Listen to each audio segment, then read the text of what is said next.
Bismillahirrahmanirrahim. İnna a'taynakal kevser. Fasalli li rabbika venhar. İnne şani'ake huvel ebtar. أعوذ بالله من الشيطان الرجيم بسم الله الرحمن الرحيم الحمد لله رب العالمين والصلاة والسلام على رسول الله الأمين سيدنا ونبينا محمد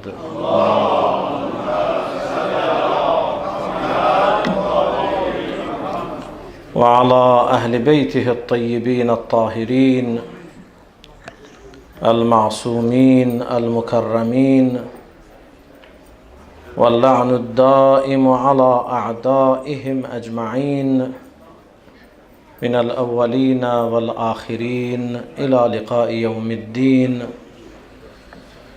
رب اشرح لي صدري ويسر لي أمري واحلل عقدة من لساني يفقه قولي. Möhtərəm möminlər, möhtərəm möminələr, Allah bu mübarək cümə gününü hamımız üçün xeyirli, uğurlu, bərəkətli qərar versin.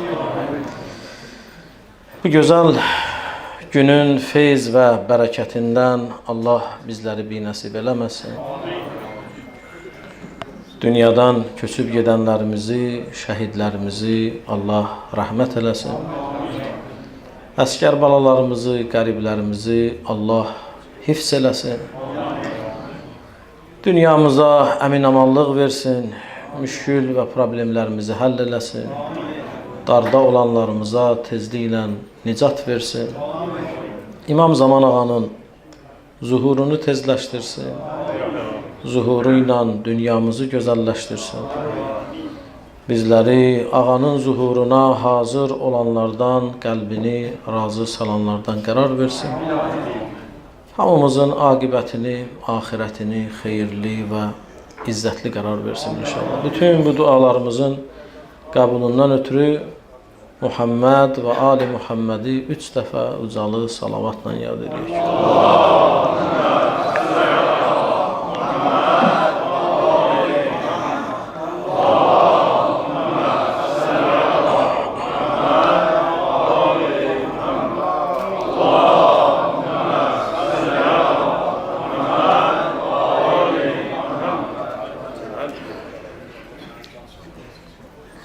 Vilayətlər, diyarlar vətən sevgisi ilə abad olar deyib Həzrəti Ali əleyhissalatu vesselam. İnsan sevdiyi yerə bağlı olar, sevdiyi yeri abadlaşdırmağa, qorumağa və hətta onun uğrunda canını fəda eləməyə hazır olar. Ona görə deyiblər, torpaq nədir? Anadır. Allah bu vətənimizin ərazi bütövlüyü uğrunda canların fəda eləyən şəhidlərin də ruhlarını şad eləsin, qazilərə şifa inayət eləsin. Əskər balalarımız ki, indi səngərlərdə, sərhədlərdə bizləri qoruyurlar, Allah onları hifz eləsin. Şəhidlərimizin ruhunu ucalı bir salavatla yad eləyir.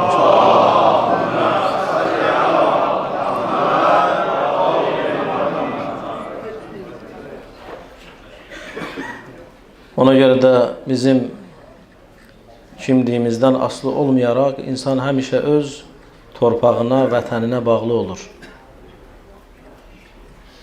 Bizim o uşaqlıqdan dilimizin əzbəri olan o bayatı şeir ki, hamımızın əzbəridir. Uşaqlıqdan ta böyüyə qədər hamı onu bilir. Əzizim vətən yaxşı, geyməyə kətan yaxşı, gəzməyə qərib ölkə, ölməyə vətən yaxşı. Ona görə baxın, bizim harda yaşamağımızdan asılı olmayaraq bəzi insanlarda torpağa, vətənə bağlılıq var. Bu his, duyğu bir əsil hissdir ki, Allah qoyub insanda bunu. Görərsən, lap belə bir ölkədə yaşayırıq, bir kətdən, bir vilayətdən çıxıb başqa bir yerdə yaşayan son anlarında vəsiyyət edir ki, mənim kəndimə aparıb məni bastırasınız. Mən öz torpağımı istəyirəm. Allah bu məhəbbəti qoyub nədir? Torpağa qarşı, vətənə qarşı insanların ürəyində. Bu sevgi peyğəmbərlərdə də olub. Bu sevgi imamlarda da olub. Biz Peyğəmbər sallallahu aleyhi və aleyhi və səlləm Məkkədən Mədinəyə hicrət edəndən sonra necə öz doğulduğu, böyüyüb, başa çatdığı Məkkə üçün darıxdığını, onun həsrətini çəkdiyini öz sözlərində, onun sözlərində bunu görə bilərik. Ondan əlavə əimmə-i əthar, bizim imamlarımızın həyatına müraciət eləsək, görərik ki, onlar da öz doğulub, boya başa çatdığı yerlərdə çox zaman zülmə məruz qalıb və oranı tərk eləmək zorunda qalırlar. Peyğəmbər hicrət edib. Heç doğulub, boya başa çatdığı yerdə vəfat edəməyib, Mədinədə yaşayıb. Digər imamlarımız İmam Hüseyin aleyhissalatu vesselam və ondan sonra baxın Kərbalada məsumların məzarları hərə bir yerdə. Baxmayaraq ki, onlar Qureyşdən, onlar Məkkəli, Mədinəlidirlər hamısı, amma bəlkə də bu ilahi bir hikmətdir, amma zülmə məruz qalıb öz yaşadıqları əraziləri tərk eləmək, oradan səfər eləmək, hətta belə deyək, bəziləri zorla sürgün olunublar da, zorla onları Əməvi və Abbasi xəlifələri zorla səfər eləməyə, öz vətənlərini tərk eləməyə məcbur ediblər. Biz Zilhiccə ayına daxil olmuşuq. Zilhiccə ayı əzəmətli aydır. Zilhiccə ayı adı kimi həccin ayıdır. Qurban bayramı müsəlman aləminin ən böyük bayramlarından biri olan Qurban bayramı ayıdır. Ondan əlavə bu ay Qədirxan bayramını özündə ihtiva edən gözəl aydır. Və bu ay bizim ruhumuzu, əqidəmizi, özümüzü həmişə diri saxlayan, canlandıran, məhərrəmliyə açılan bir qapıdır. Allah bu gözəl ayın da feyz və bərəkətindən bizləri binəsib eləməsin inşallah. Zilhiccə ayının 7-si Qurban bayramından 3 gün qabaq bir rivayətə əsasən bizim 5-ci imamımız İmam Muhammed Baqir aleyhissalatu vesselamın şəhadətidir. Bir 5-10 dəqiqə ərzində mən İmam Baqir barədə bəzi məsələləri deyim. İnşallah və sonra bir başqa məsələ var, ona da işarə eləyərəm. Allah bizi dünya və axirət əhl-i beytdən ayrı salmasın. Dünyada onların ziyarətlərin, axirətdə şəfaətlərin bizlərə nəsib eləsin. Son anımıza qədər onların qapısında nökərsiliyi, xidmət eləməyi bizlərə nəsib eləsin və bu böyük nemətdən bizləri məhrum eləməsin inşallah. Bu niyyətə də ucalı bir salavat ehsan edir.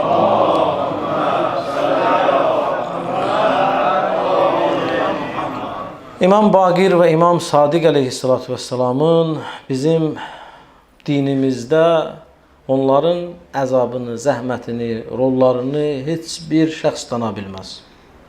Bu iki şəxsiyyət, ata və bala, İmam Baqir və İmam Sadiq. Bunları elmi, ədəbi bəzi kitablarda birləşdirib ikisinə deyirlər Baqireyn. İmameyn, Baqireyn. Məqsəd həm Baqir, həm Sadiq. Və bəziləri İmam Sadiqi ikili formasına, modelinə gətirib deyir Sadiqeyn. Yəni Baqir və Sadiq aleyhissalam. İmam Baqir aleyhissalatu vesselam zamanının həqiqətən də sözün əsl mənasında dahisi olub. Çünki Baqir sözü, yəni elmləri yarıb keçən zamanının alimi olub. Peyğəmbər balası olub da. Atası İmam Zeynul Abidin aleyhissalatu vesselam, anası İmam Həsənin qızı Fatimə. Hər iki tərəfdən nədir? Çox mükəmməl bir şəxsiyyət olub. İki mükəmməl bir şəxsiyyətdən doğulan bir şəxsiyyətdir. Allah lənət eləsin Hişam ibn Əbdülməlikə, İbn Mərvan, İbn Həkəmə. Allah bunların hamısına lənət eləsin. Çünki Bəni Ümeyyə məsumlar tərəfindən lənətləniblər. Biz ziyarət Aşurada nə deyirik? Allahümmə l'anhum cəmi'a. Allah onların hamısına lənət eləsin. Çünki bunlar həqiqətən də Əhl-i Beytə zülm eləyənlər olublar. İmam Baqirin qatili Hişam ibn Əbdülməlikdir. Onun əmri ilə İbrahim ibn Vəlid İmam Baqir əleyhissalatu vesselamı zəhərlə şəhid ediblər. Mən o təfərrüat barədə çox danışmayacağım. Qısa işarə eləyəcəyəm. Hişam illərin birində həccə gedir. Həcdə insanların imamın ətrafına cəm olmasını görür. Onun hörmətini, izzətini, onun adamlarının, onun xütbələrinə, moizələrinə qulaq asırlar, göndərir, qulaq asırlar. Görürlər ki, bu insanı cəmiyyət çox sevir. Və ona görə də haman ildə həcdən qayıdandan sonra qərar verir ki, mən bu kişini nə eləməliyəm? Aradan götürməliyəm. Bu kişi Bəni Ümeyyə taxtı tacı üçün təhlükədir. Məlun əmr eləyir ki, İmam Baqir əleyhissalatu vesselamı Mədinədən Şama zorla gətirsinlər. Çağırtdırır öz yanına. Yəni, düzdür, İmam Baqir yenidən qayıdır Mədinəyə, amma imamı da zorla öz vətənindən, torpağından nə eləyiblər? Ayırıblar. Bir müddət gəlib Şam vilayətində yaşayıb. Hişam ibn Əbdülməlik bilirdi ki, elmdə bunlara tay bərabər yoxdur. Ona görə də elmi məclislər qurub imamı, necə ki, siz görmürsünüz tarixdə, bəzi Əməvi və Abbasi xəlifələri, alimlər gətiriblər ki, imamları nə eləsinlər, kisilsinlər və hər bütün bu cəhədlərdə də nədir? Uduzublar. Heç bir nailiyyət əldə eləyəməyiblər. Amma Hişam qərar qəbul edib ki, mən imamı başqa cür alçaldım. İmamı gətizdirir Mədinədən Şama, gətirir, 3 gün onu öz sarayının xaricində saxlatdırır, 3 gün onu qəbul eləmir. Sən çağırmısan bunu, Peyğəmbər balasını, bu formada istəyir imamı alçaltsın. 3 gündən sonra bir məclis qurur. O məclisdə Şamın ən məhşur atı, ox atanlarını yığır.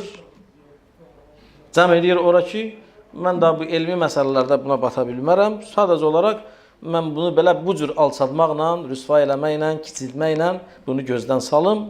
Məclisə İmam Baqir, oğlu İmam Cəfər Sadiq əleyhissalatu vesselamla daxil olur. Bu da bir hədəf qoydurub. Böyük Şamın mahir atıcıları ki, hər atanda hədəf üstünə vururlar, bunları atırlar. Girən kimi də İmam Baqirə deyir ki, sən də ata bilirsən, sən də ox atmaqdan başın çıxır. İmam ona deyir ki, mən də vaxtı ilə ox atmışam, amma indi artıq qocalmışam. Yəni, imamın 57 yaşı olub da, 56-57 yaşında. İndi şəhadət vaxtı ya 57, ya 58 yaşdadır. Bu hadisə də elə ömrünün son illərində baş verən hadisədir. Deyir, yox. Deyir, məni üzürlü say, qoy ox atmayayım. Deyir, yox, bura ki gəlmirsən, gərək nə eləyəsən? Ox atasan. Və illa səni üzürlü saymayacağım. Əmr eləyir, imama bir ox verirlər, bir kaman verirlər. İmam bir oxu qoyur kamana, nişan alır hədəfi, düz hədəfin mərkəzindən vurur. Sonra yenə yanından oxun o qutudan birini də götürür. İkincini vurduğu oxun düz üstünə vurur, yarır oxu. 9 dənə oxu bir-birinin üstünə vurub, hər biri digərini yarır ortaya qədər. Durur ayağa deyir, dedin sən mən qocalmışam, ox ata bilmirəm. Bu nə möcüzədir ki, Şamda sənin kimi ox atan olmaz. 57 yaşında kişidən belə ox atırsan. Bu nədir? Bu nə məharətdir ki, səndə var, bizdə yoxdur. Dedi ki, İmam baxır, nə deyir? Ey Hişam, nəhnu qavmun nətəvarəthul kəmal. Biz bir qövmük, tayfayıq ki, kamilliyi, mükəmməlliyi öz ata-babalarımızdan irs aparmışıq. Mən Əlinin oğluyam. Mən o Əlinin oğluyam ki, onun adı gələndə düşmənlər tir-tirəsirdilər. Bizim qocamız, cavanımız, uşağımız yoxdur. Dirişan baxdı ona dedi, sənin yanında olan bu Sadiq oğlun da bu cür ox ata bilər. Eynən mənim atdığımı da atar. Və hədəfdə bir dəfə də çaşmaz. Biz bir qövmük ki, kamalı, kamilliyi ata-babalarımızdan nədir? İrs aparmışıq. Ona görə biz ziyarəti varisdə İmam Hüseynə, Əhl-i Beytə müraciət edə nə deyirik? Deyirik, salam olsun sənə ey Adəmin varisi, salam olsun sənə ey İbrahimin varisi, salam olsun sənə ey Musa'nın varisi, ey İsa'nın varisi, salam olsun sənə ey Muhammed ibn Abdullahın varisi. Bu nə deməkdir? Yəni, ya Hüseyn, ey Hüseynin balaları, ey Baqir, siz bir ailəsiniz ki, kamilliyi, mükəmməlliyi, elmi, ədəbi, bütün hər nəyi siz peyğəmbərlərdən irs aparmışsınız. İmam Baqiri rüsvay eləmək istəyən Hişam özü rüsvay olur. Ki, onun ən mahir atıcıları belə 57 cavanları, belə qol pəhləvanları imam kimi nə eləyənmirlər? Ox ata bilmirlər. İmamı bir müddət nəzarətdə saxlamaq istəyir Şamda və nəzarətdə də saxlayır, amma bu da onun xeyrinə olmur.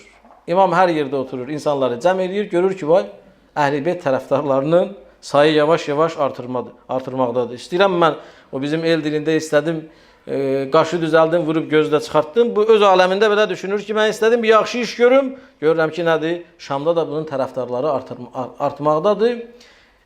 Qərar qəbul edir ki, bunu yenidən qaytarsın hara Mədinəyə.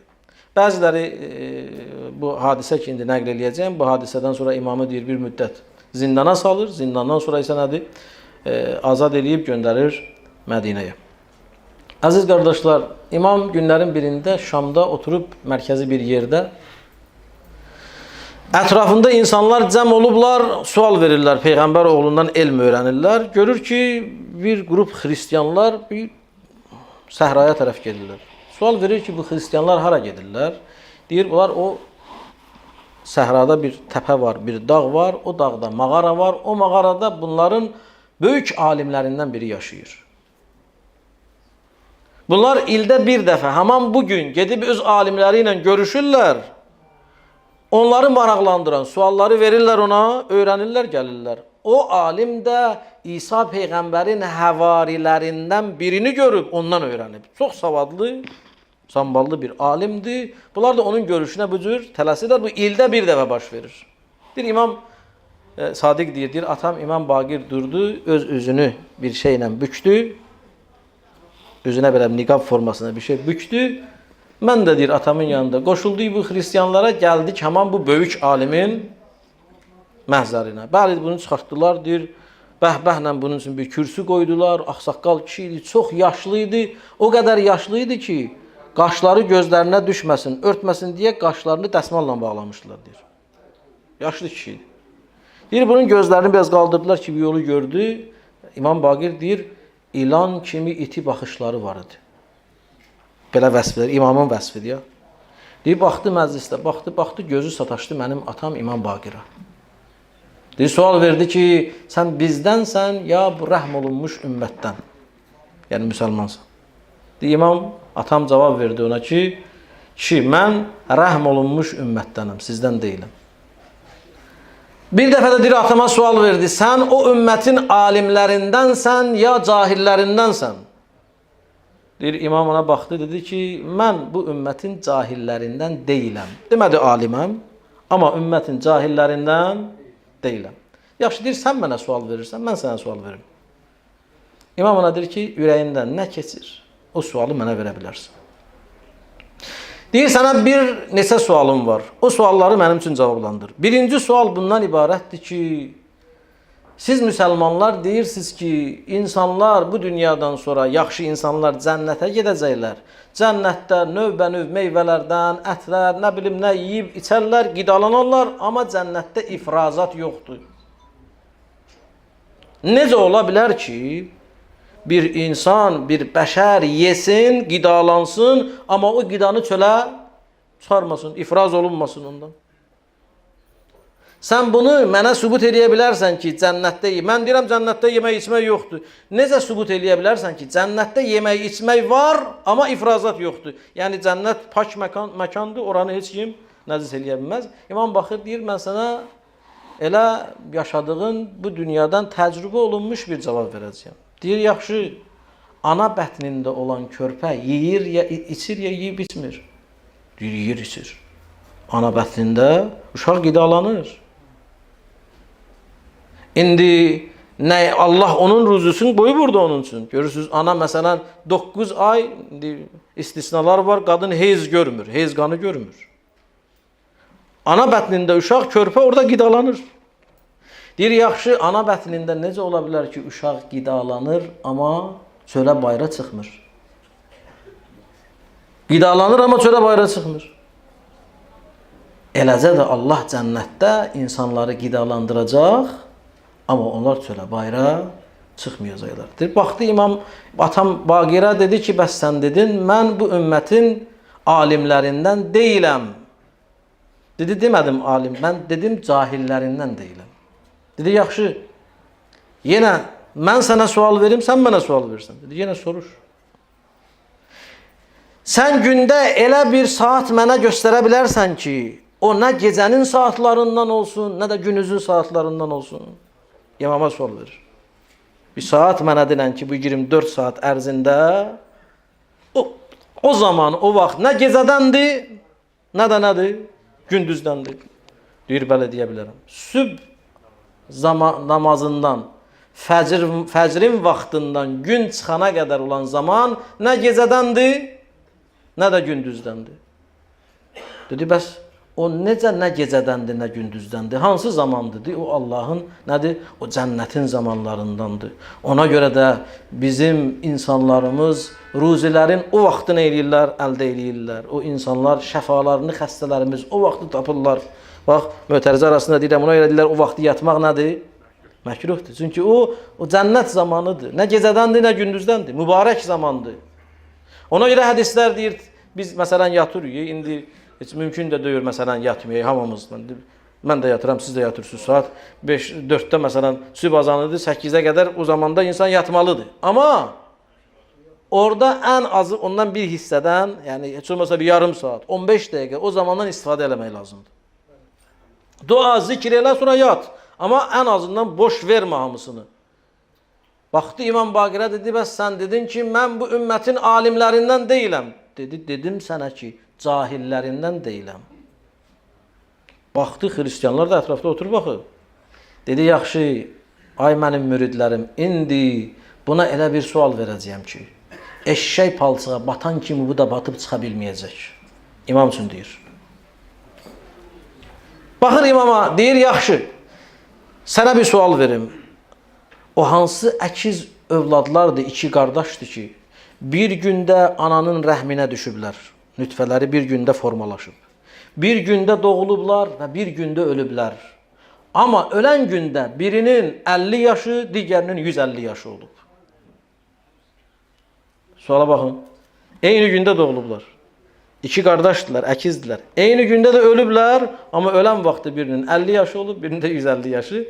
İmam indi bununla deyir ki, bu elə sual verirəm, kobud formada da deyir də. Eşşək palçığa düşən kimi o da düşüb çıxarmayacaq. İmam deyir ki, o Üzeyrlə Üzeyrə qardaşlarıdır, Üzeyr Peyğəmbərdir. Bəli, dediyin kimi onlar eyni gündə dünyaya gəliblər və eyni gündə də ölüblər. Lakin Üzeyr 25 yaşında bir səhradan keçirdi. Yadınıza gəlir də. Quran ayəsi də var bu barədə. Gördü ki, nədir? İnsanlar ölüb, tikə-tikə doğranıblar. Bir an ürəyindən keçirdi ki, ilahi sən bunları necə dirildəcəksən? Allah onu uzun qulağın belində idi. Düşmüşdü orada biraz istirahat eləməyə. 100 il yatızdırdı. Qaydanda hansı gün yatmışdı, o gündə də gəldi. O gəlib evə qaydanda qardaşının 125 yaşı vardı. O isə 25 yaşda qalmışdı. Bərabər 25 ildə yaşadılar. O 50 yaşda öldü, qardaşı 150 yaşda durdu ayağa. Məsihələrə dedi ki, öz ətrafında mən bir məclisdə ki, məndən çox bilən var, o məclisdə oturmayacağım. Çıxdı, məclisi tərk elədi və rivayətin sonunda Əimmə Əthar nəql edir ki, İmam Sadiq deyir, o kişi gəldi, mənim atamın bu elminin müqabilində İslamı qəbul elədi. Və ətrafında olan çoxlu xristiyanlar imamın bu elminə görə İslamı qəbul elədilər. Baxın, İmam Baqir belə bir şəxsiyyət olub. Bunlar Həzrəti Əli əleyhissalatu vəssalamın balaları olub. Bunlar heç bir sualın qabağında aciz qalmayıblar. Həzrəti Əli əleyhissalatu vəssalama sual verirlər ki, ya Əli, sən niyə belə hazır cavabsan? Axı, sən niyə hər suala fikirləşməmiş cavab verirsən? Atın üstündə sənə cavab verir, cavabı ilə anında verirsən. Atdan düşəndə, duranda, yatanda, istirahətdə, yiyəndə anında cavabı hazırdır səndə. Deyir ki, sənə bir sual verim. İmam Əli deyir. Deyir, buyur. Deyir, sənə nə barmağın var? Deyir, 5 dənə. Deyir, niyə fikirləşmədin, cavab verdin? Deyir, çünki bunun üçün fikirləşməyə ehtiyac yoxdur. Deyir, Əli üçündə sənin suallarının bu barmaqlar kimi, barmaqların sayı kimi fikirləşməyə ehtiyac yoxdur. Bunlar belə ailədən olublar. Bunlar elm və ədəbi, elə bil nədir, irs aparıblar peyğəmbərlərdən. Ona görə baxın, biz deyirik ki, Əlinin vilayəti önəmlidir, Əhl-i Beyt əleyhissalatu vəssalam önəmlidir, bunlardan yapışmaq lazımdır. Şərqə getsək, qərbə getsək, düzgün olan yolu bu ailədən başqa heç yerdə tapa bilməyəcək. Bu söz deyil, iddia deyil. Bu həqiqətdir və reallıqdır. Hişam ibn Əbdülməlik və ondan qabaqda gələnlər və ondan sonra gələn istər Əməvi, istər Abbasilər nə istəyiblər Əhl-i Beytdən? Bax, bu elmdə, bu məqamlarına paxıllıq eləyiblər, həsad aparıblar.